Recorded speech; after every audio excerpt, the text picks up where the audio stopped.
Bismillahirrahmanirrahim. Assalamualaikum warahmatullahi wabarakatuh. Perkenalkan kami dari kelompok satu kelas A, akan mempresentasikan proyek akhir atau final project dari mata kuliah visualisasi data, di mana dalam proyek final ini ada beberapa output yang akan kami presentasikan pada hari ini. Namun sebelum itu, izinkan kami untuk memperkenalkan diri lebih lanjut. Nih, di mana dalam kelompok satu ini terdiri dari 4 anggota, yakni Abdul Rahmat Lahai, kemudian saya, Endra Osman, kemudian ada Muhammad Yasir, dan ada Andri Ferdiansah. Oke, selanjutnya di pembahasan output ini, ada beberapa output yang telah dihasilkan dari tugas yang kami kerjakan ini. Nah, di mana dalam tugas ini ada beberapa hal yang diminta. Yang pertama itu capstone, di mana dalam capstone ini ada PPT dan dokumen. Kemudian yang paling penting itu ada dataset, di mana dataset ini ada dua ya. Yang pertama itu dataset original, kemudian ada data pre-process. Nah, selanjutnya itu ada laporan project, serta ada dashboarding, dan juga ada infografis. Dan hal yang tidak kalah penting yakni ada file tableau. Nah, file tableau ini yang berdasarkan hasil pengolahan visualisasi datanya. Oke, baik. Langsung saja untuk pembahasan dari output-output ini akan kami paparkan. Untuk pertama, itu capstone 1 akan dijelaskan oleh rekan saya. Yang pertama adalah capstone 1, yaitu tentang Business Issue Understanding, yang mencakup ada topik permasalahan di mana analisis zona-zona dengan kondisi suhu dan pada kualitas udara. Ada pula perumusan masalah dalam capstone 1, yaitu bagaimana pola prediksi suhu pada setiap negara dan lokasi, apakah lokasi geografis di sebuah negara mempengaruhi suhu pada suatu daerah, bagaimana pola rata-rata cuaca pada suatu wilayah, apa saja sih pengaruh cuaca terhadap manusia, bagaimana keadaan kualitas udara setelah melihat variasi pola suhu dari setiap negara dan lokasi. Terus ada juga bagaimana kualitas udara di setiap negara dan bagaimana tingkat kesehatan di beberapa wilayah dilihat dari kualitas udara dan iklim. Adapun metode eksplorasi data analisis atau disebut juga EDA, kita menggunakan metode exploratory untuk membantu dan mengidentifikasi penyebab dan dampak perubahan iklim dalam 2 dekade terakhir. Dan kita ada metode analitik. Untuk deskriptif, kita berdasarkan analisis data direct waktu, wilayah perkotaan tersebut dikategorikan sebagai wilayah rentan terhadap kondisi suhu yang signifikan. Untuk metode analitik diagnostik, kita melakukan metode dari zona-zona dengan kondisi suhu dan kualitas udara. Untuk capstone 2-nya, yaitu ada data understanding, di mana kita mengambil 3 sumber data, yaitu kaggle.com, tergolong sekunder, dan pencarian berdasarkan keyword. Nah, di sini kita untuk Kaggle-nya ada dataset 1, Climate Insight dataset, fitur dataset seperti temperatur, CO2 emission, dan lain-lainnya. Ada dataset 2,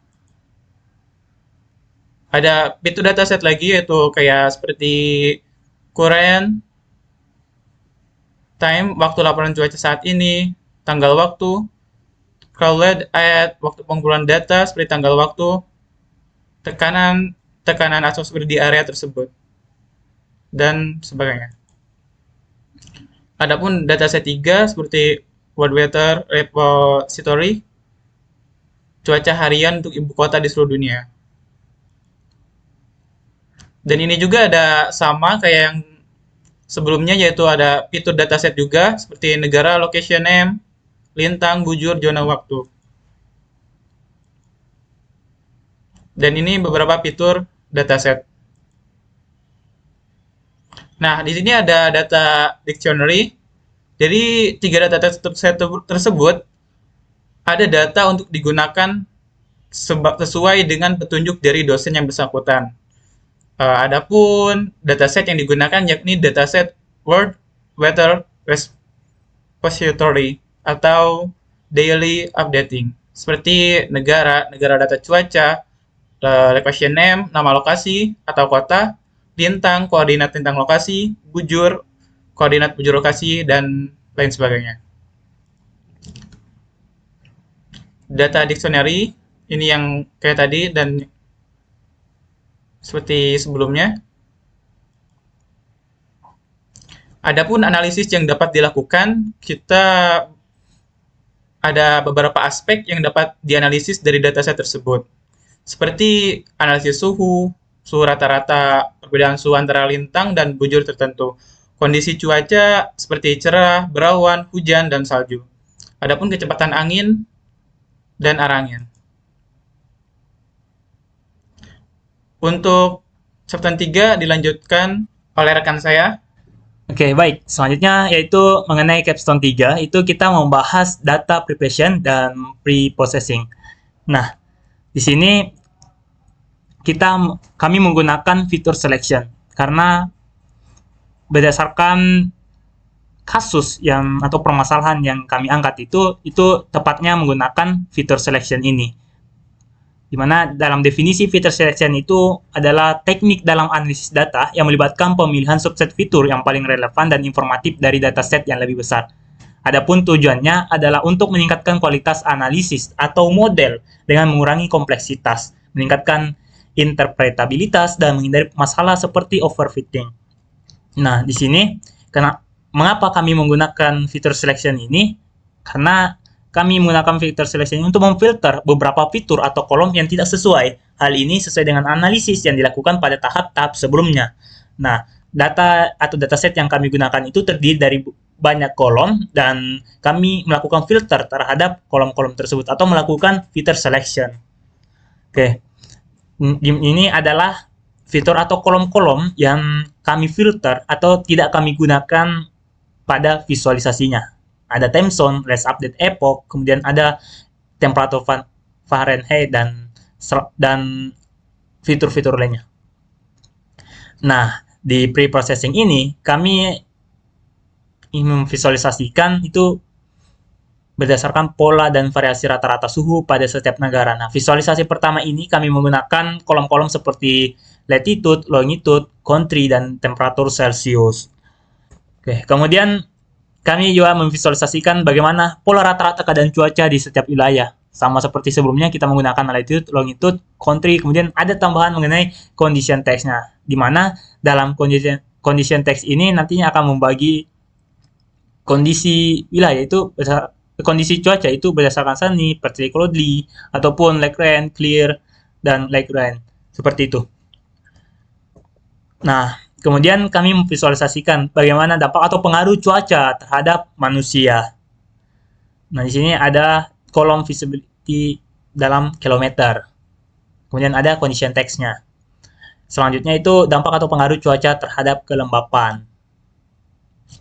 Kemudian di sini juga kami memvisualisasikan bagaimana rata-rata penyebaran karbon monoksida di seluruh wilayah, di mana kami membutuhkan latitude, longitude, country, kemudian ada fitur atau kolom air quality carbon monoxide atau monoksida, ya. Selanjutnya yaitu kita memvisualisasikan rata-rata penyebaran karbon nitrogen dioksida di seluruh wilayah. Itu yang pastinya ada fitur air quality nitrogen dioksida. Kemudian ada visualisasi, nantinya kami memvisualisasikan mengenai penyebaran karbon sulfur dioksida di seluruh wilayah. Kemudian ada visualisasi untuk nantinya visualisasi penyebaran ozon dioksida, di mana dalam visualisasi tersebut membutuhkan latitude, longitude, country, kemudian yang tidak kalah penting yaitu air quality ozon. Nah, di sini kami juga memvisualisasikan bagaimana sih rata-rata penyebaran PM10 di seluruh wilayah. Nah, di sini pastinya kami menggunakan kolom air quality PM10. Begitupun juga dengan PM2.5 atau 2.5, oke? Okay? Nah, di sini kami memvisualisasikan bagaimana sih rata-rata penyebaran PM10 di seluruh wilayah. Nah, di sini pastinya kami menggunakan kolom air quality PM10. Begitupun juga dengan PM2.5 atau 2.5. Oke? Okay? Nah, di sini kami memvisualisasikan bagaimana sih rata-rata penyebaran PM10 di seluruh wilayah. Nah, di sini pastinya kami menggunakan kolom air quality PM10. Begitupun juga dengan PM2.5 atau 2.5. Oke? Okay? Nah, di sini kami juga memvisualisasikan berdasarkan kualitas udara ya. Kualitas udara berdasarkan GB-DEFRA Index di seluruh wilayah.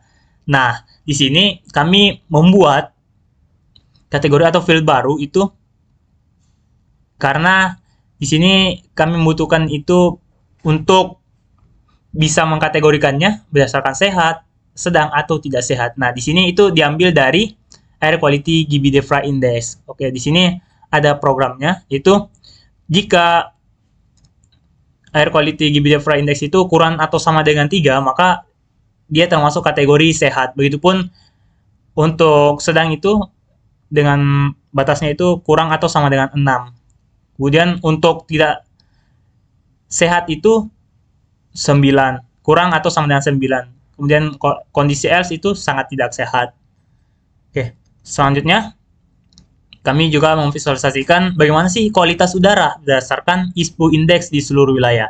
Namun di dataset yang kami gunakan itu tidak terdapat ISPU Index, maka kami menggunakan Air Quality PM25 untuk kemudian 2.5 untuk kami olah untuk mendapatkan ISPU, dan selanjutnya kami akan mengkategorikan hasil ISPU tersebut. Nah, di sini ISPU-nya ini ada rumusnya, oke, seperti yang ada di layar itu rumus untuk pencarian ISPU-nya. Kemudian ketika memperoleh nilai ISPU tersebut, kami mengkategorikan kembali nilai-nilai ISPU tersebut. Nah, dengan kategori seperti sehat, sedang, tidak sehat, sangat tidak sehat, serta yang terakhir itu berbahaya. Nah, dengan kondisi-kondisinya yaitu ketika kurang atau sama dengan 50 maka itu sehat. Kemudian kalau kurang atau sama dengan 100 itu kondisinya sedang. Kurang atau sama dengan 200 itu tidak sehat. Kemudian kurang atau sama dengan 300 itu sangat tidak sehat, serta jika kondisi else maka itu berbahaya. Oke, selanjutnya kami memvisualisasikan untuk pola kualitas udara pada negara Indonesia, di mana dalam hal ini membutuhkan kolom country, namun nanti country ini kami khususkan ke Indonesia. Kemudian di sini ada last update, dan kami menggunakan untuk memperoleh pola kualitas udara itu kami menggunakan Air Quality PM2.5. Nah, kemudian kami membuat visualisasi bagaimana perbandingan kualitas udara pada negara Indonesia dengan menggunakan ISPU dan GB-DEFRA. Nah, pastinya kami menggunakan Air Quality PM2.5, kemudian Air Quality GB-DEFRA Index untuk kami kemudian cari kategori atau field lainnya. Nah, ini pola kualitas udara di Indonesia itu berdasarkan GB-DEFRA Index. Nah, di sini ada kolom Air Quality GB-DEFRA Index. Oke. Mungkin hanya itu saja yang dapat saya sampaikan atau paparkan di capstone 3. Selanjutnya akan dipaparkan oleh rekan saya mengenai capstone 4, yakni Exploratory Data Analysis alias EDA.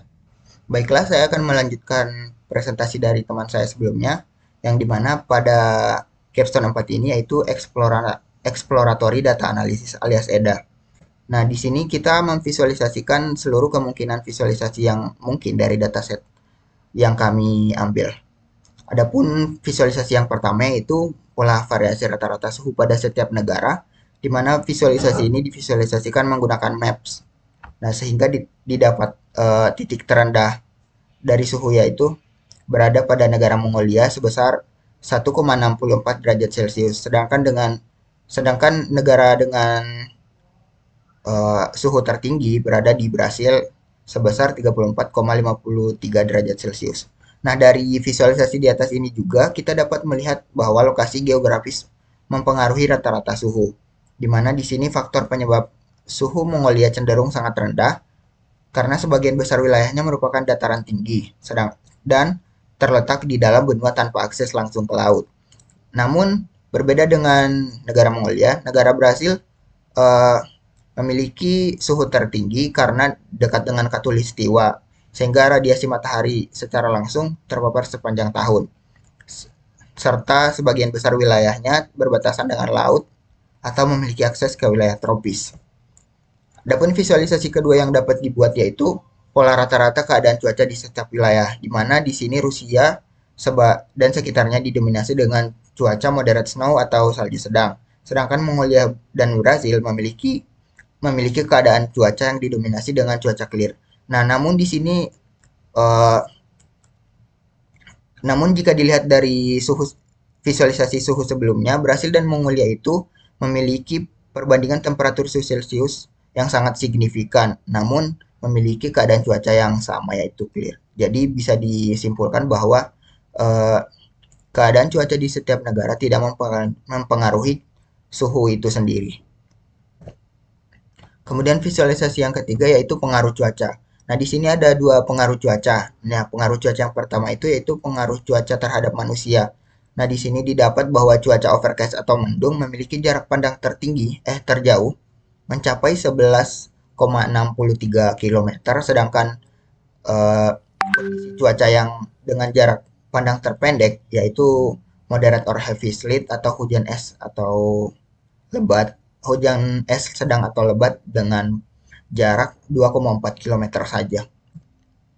Visualisasi yang selanjutnya itu pengaruh cuaca terhadap kelembapan. Nah, di sini merupakan pengaruh cuaca yang kedua, di mana cuaca moderate or heavy sleet memiliki kelembapan rata-rata tertinggi sebesar 100%, yang menandakan keadaan yang sangat lembab. Sedangkan cuaca sunny menunjukkan kelembapan terendah sebesar 53,31%, yang menunjukkan atmosfer yang lebih kering. Namun di sini ada dua kondisi cuaca yang kami garis bawahi, yaitu overcast dan moderate snow. Nah, ternyata overcast atau mendung itu sendiri tingkat kelembapannya lebih tinggi dibandingkan dengan salju sedang. Sedangkan seperti yang kita ketahui harusnya cuaca moderate snow lebih lembab karena bersalju. Nah, selanjutnya itu kualitas udara di setiap wilayah. Visualisasi yang selanjutnya itu visualisasi tentang rata-rata penyebaran karbon monoksida di seluruh wilayah. Nah, di sini didapat bahwa Indonesia itu sebagai negara dengan tingkat penyebaran karbon monoksida tertinggi sebesar 7.582, sedangkan Andorra sebagai negara dengan tingkat penyebaran karbon monoksida terendah sebesar 170. Selanjutnya, penyebaran karbon nitrogen dioksida di seluruh wilayah. Di sini didapat negara Iran sebagai negara dengan tingkat penyebaran tertinggi, sedangkan Kepulauan Marshall dengan tingkat penyebaran terendah. Nah, jika dihitung menggunakan karbon sulfur dioksida, berbeda dengan sebelumnya, di sini didapat Iran menjadi negara dengan tingkat penyebaran tertinggi sebesar 70,17, sedangkan Mikronesia sebagai negara dengan tingkat penyebaran terendah sebesar 0,01. Nah, jika berdasarkan ozon, maka ditemukan negara United Arab Emirates sebagai negara dengan tingkat penyebaran tertinggi. Sedangkan negara dengan tingkat penyebaran terendah yaitu Afrika Republik. Di sini kita juga menghitungnya berdasarkan PM10. Nah, PM10 di sini menghasilkan bahwa Indonesia itu memiliki kandungan PM10 yang sangat tinggi sebesar 403,6. Sama dengan PM10 ini, di visualisasi selanjutnya itu PM25. Di sini juga didapat bahwa negara Indonesia itu memiliki penyebaran PM25 tertinggi di dunia. Selanjutnya, visualisasi yang dapat dibuat yaitu kualitas udara berdasarkan GBD-FRA Index di seluruh dunia. Nah, GBD-FRA Index atau Great Britain Department for Environment, Food and Rural Affairs. Ini merupakan pengukuran kualitas udara yang berada di Inggris atau Britania Raya. Nah, di sini didapat bahwa India memiliki kualitas udara terburuk sebesar 8,7, yang berarti kualitas udara di India tidak sehat, sedangkan negara dengan tingkat udara tersehat menurut GBD-FRA Index yaitu negara Tanzania sebesar 1. Nah, selanjutnya kita juga memvisualisasikan kualitas udara berdasarkan ISPU Index atau indeks standar pencemaran udara yang digunakan oleh Indonesia saat ini. Nah, di sini ada 3 negara yang masuk kategori negara tidak sehat, yaitu Indonesia, Cina, dan India. Dengan Indonesia sebagai pemilik kualitas udara terburuk, dilanjut dengan Cina, kemudian India. Adapun visualisasi selanjutnya yaitu pola kualitas udara pada negara Indonesia. Nah, di sini sebenarnya dihitung negara yang mana aja. Namun di sini kami mengambil contoh negara Indonesia karena negara Indonesia di visualisasi sebelumnya itu merupakan negara dengan tingkat pencemaran udara tertinggi berdasarkan ISPU Index. Nah, di sini ada dua grafik yang berbeda, yaitu grafik ISPU seperti ini dan grafik GBDFR Index yaitu seperti ini. Namun jika dibandingkan tidak ada perbedaan yang terlalu signifikan dari kedua tren tersebut. Selanjutnya yaitu dashboarding. Nah, adapun dashboard yang telah kami buat yaitu seperti ini. Di mana di sini kami menampilkan indeks standar pencemaran udara berdasarkan ISPU di mana didapat 130 negara dengan tingkat kualitas udara yang sehat, sedangkan 43 negara dengan tingkat kualitas udara yang sedang, 9 negara dengan tidak sehat, dan 3 negara yang sangat tidak sehat. Namun di sini ada satu kategori lagi yaitu kategori berbahaya. Namun tidak ada negara satupun yang memiliki kategori tersebut. Kemudian di bawahnya ada GBDFR Index. Nah, di sini sama seperti sebelumnya, ini berdasarkan dari kualitas udara yang digunakan oleh negara Inggris, di mana ada 143 negara sehat, sedangkan negara yang sedang yaitu 27 dan tidak sehat sebesar 11. Di sini juga kami menampilkan grafik tren dari penyebaran.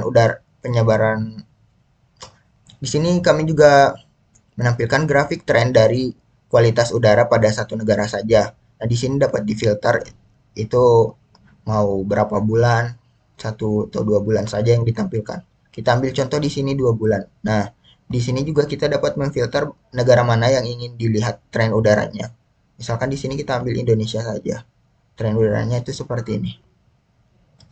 Tidak hanya ini, kita juga menampilkan temperatur tertinggi dari seluruh negara yang ada di dunia sehingga didapat di sini Brasil dengan tingkat temperatur tertinggi yaitu 34,53 derajat Celcius dengan GBDFR indeksnya sebesar 1,19 dan ISPU-nya sebesar 22,25 sehingga jika dilihat dari GBDFR index dan ISPU-nya negara Brasil termasuk negara yang sehat. Adapun visualisasinya itu seperti ini. Nah, di samping sini kita juga dapat melihat kondisi cuaca dari negara-negara yang ada di dunia. Baiklah, sekian presentasi dari saya. Selanjutnya akan dilanjutkan oleh teman saya. Baik, di sini saya akan menjelaskan tentang capstone 6, yang mana capstone 6 ini adalah visualization dan presentation, yang mana pada tahapan ini menjelaskan tentang bagaimana mengkomunikasikan hasil dari presentasi, storytelling, dan membuat rekomendasi. Berikut storytelling yang telah kami buat. Nah, di sini kami mengangkat headline-nya yaitu memetakan fenomena kualitas udara global, mengungkap kisah lewat visualisasi data yang terperinci. Lalu berikut peta variabilitas suhu dunia dari Mongolia dingin ke panasnya Brazil, perbedaan signifikan yang terekam. Melalui penafsiran data ini, peta mengungkapkan sebuah narasi menarik mengenai variabilitas suhu di berbagai wilayah dunia saat melihat wilayah di sekitar negara-negara bagian Rusia. Nah, tampaknya satu titik terendah yang menonjol di Mongolia dengan suhu rata-rata sekitar 1,64 derajat Celcius. Ini menarik perhatian karena perbedaan suhu yang signifikan di antara negara-negara yang berdekatan. Nah, sementara itu perjalanan melintas peta membawa kita ke wilayah lain di dunia, terutama di Timur Tengah Amerika, yang mana wilayah-wilayah ini tercermin dalam warna yang berbeda menunjukkan suhu yang cenderung lebih tinggi secara umum. Sorotan tertuju pada negara Brazil di Amerika Selatan yang mencolok dengan suhu tertinggi yang mencapai sekitar 34,57 derajat Celcius. Perbedaan suhu yang mencolok ini menyampaikan cerita tentang variasi iklim yang luas di berbagai belahan dunia. Yang selanjutnya, headline-nya yaitu kejutan cuaca global, Brazil dan Mongolia, meski suhu berbeda ekstrim, menyajikan kondisi cuaca clear yang serupa. Nah, pada tahapan ini kami melihat bahwa bagaimana mungkin suhu yang ekstrim di dua negara yang berbeda belahan dunia ini menghasilkan kondisi cuaca yang serupa. Jawabannya tampaknya melebihi sekadar pengaruh suhu semata. Saat ini asumsi umum seringkali mengkaitkan suhu tinggi dengan cuaca cerah dan sebaliknya. Namun, data yang kami temukan mengindikasi kompleksitas yang lebih dalam. Ada memungkinkan bahwa faktor-faktor lain seperti pola angin, kelembapan udara, atau fenomena lokal lainnya memiliki peran yang signifikan dalam membentuk cuaca di berbagai wilayah. Baik, selanjutnya rahasia kelembapan terungkap, analisis cuaca dan hubungannya dengan tingkat kelembapan udara. Nah, bisa dilihat dampak cuaca terhadap kelembapan. Dalam upaya untuk memahami bagaimana kondisi cuaca mempengaruhi tingkat kelembapan udara, analisis data visualisasi mengungkapkan hubungan yang menarik antara berbagai jenis cuaca dengan keadaan atmosfer. Setiap jenis cuaca seperti ada moderate or heavy sleet, sunny, overcast, dan moderate snow, menunjukkan pengaruh yang berbeda terhadap kadar kelembapan atmosfer. Cuaca moderate or heavy sleet yang dikaitkan dengan hujan es menampilkan kelembapan tertinggi sebesar 100%, menandakan keadaan atmosfer yang sangat lembab. Proses terbentuknya hujan es dalam cuaca ini tampaknya menjadi faktor utama dalam peningkatan kelembapan udara. Di sisi lain, cuaca sunny menunjukkan tingkat kelembapan terendah sebesar 53,31%, menandakan atmosfer yang lebih kering karena paparan sinar matahari yang intens dan menyebalkan penguapan kelembapan dari udara. Nah, namun perbandingan ini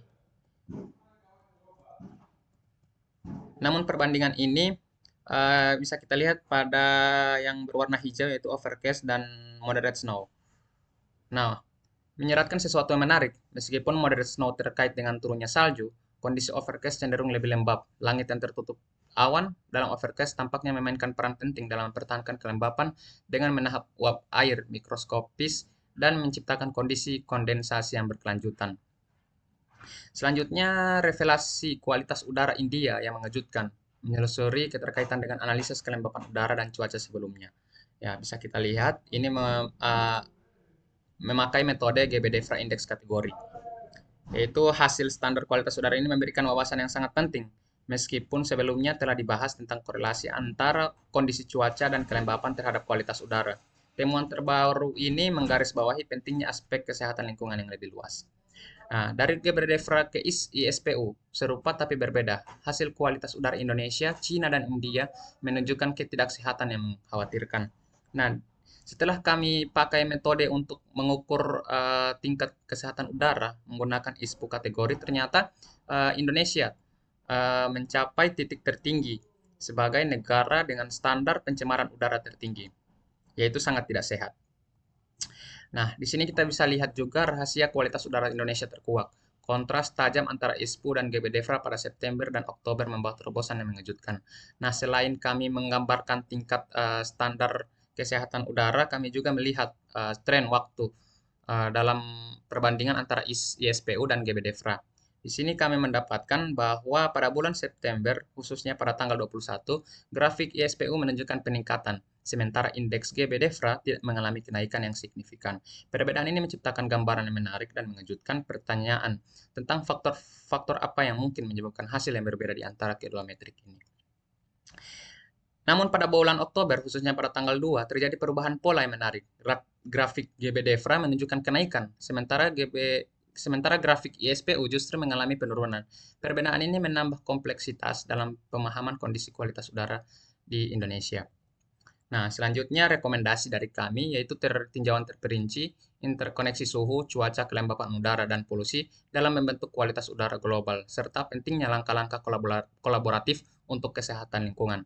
Nah, setelah dari serangkaian informasi yang telah kami sajikan melalui headline dan rangkuman storytelling, terungkap bahwa perubahan suhu, kondisi cuaca, kelembapan udara, dan polusi udara saling terkait dalam membentuk kualitas udara global. Variabilitas ekstrim suhu antara negara seperti Mongolia dan Brazil, meskipun menyajikan kondisi cuaca yang serupa, menyoroti kompleksitas hubungan antara suhu dan kondisi atmosferik. Nah, analisis terhadap kelembapan udara, keterkaitan dengan cuaca, dan perbandingan hasil metrik kualitas udara seperti SPU dan GBDFRA menunjukkan perbedaan yang signifikan, membutuhkan pemahaman lebih dalam akan faktor-faktor yang mempengaruhi.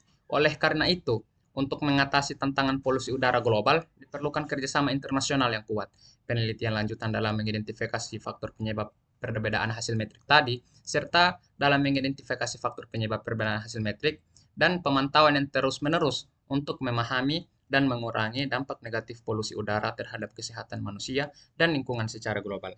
Nah, selanjutnya kami juga membuat infografis dari hasil temuan kami dan mengangkat judul yaitu fenomena kualitas udara global, memahami melalui visualisasi data yang terperinci. Di sini kami lebih menggarisbawahi yaitu pada tingkat pencemaran udara di dunia, yang mana kami dapatkan data terbaru menggambarkan situasi kritis dari 185 negara yang dinilai sehat, hanya 130 yang menunjukkan kualitas udara yang masih sehat. Sementara itu, 43 negara berada pada tingkat sedang. sedangkan 9 negara mengalami kondisi udara tidak sehat, dan hanya 3 negara yang masuk dalam kategori yang sangat tidak sehat. Statistik ini menjadi sorotan akan tantangan besar terhadap kesehatan dan lingkungan, meningkatkan urgensi tindakan mendesak demi melindungi keberlangsungan hidup global. Yang kedua, kami menggarisbawahi tentang top 3 kualitas udara yang buruk di dunia, yang mana ya, hasil ini kami peroleh dari standar pengukuran menggunakan SPU atau Indeks Standar Pencemaran Udara. Nah, tingkat polusi udara yang tinggi di negara-negara ini menimbulkan risiko serius terhadap kesehatan masyarakat dan lingkungan, menunjukkan perlunya tindakan untuk mengurangi pencemaran udara di wilayah ini. Bisa dilihat, nah Indonesia mencapai 242,67. Lalu Cina yaitu 219,47 dan India 207,05. Selanjutnya, kami menggarisbawahi tentang keadaan cuaca di setiap wilayah. Bisa dilihat dari maps ini. Kita besarkan. Nah, dalam tinjauan cuaca ya, di beberapa wilayah kita mencatat dominasi cuaca moderate snow atau salju sedang sebagian besar di wilayah Rusia. Seperti bisa kita lihat di gambar ini. Dengan Mongolia dan Brazil, di mana mayoritas cuaca terjadi adalah clear atau cerah. Terlepas dari perbedaan yang signifikan dalam suhu, meskipun Mongolia dan Brazil menunjukkan kondisi cuaca yang berbeda, suhu udara dalam skala Celcius antara kedua wilayah ini menunjukkan perbedaan yang cukup mencolok. Hal ini menarik untuk diamati, karena cuaca yang cerah di wilayah yang memiliki perbedaan suhu yang signifikan dapat memberikan wawasan lebih lanjut mengenai faktor-faktor lain yang mempengaruhi kondisi atmosfer.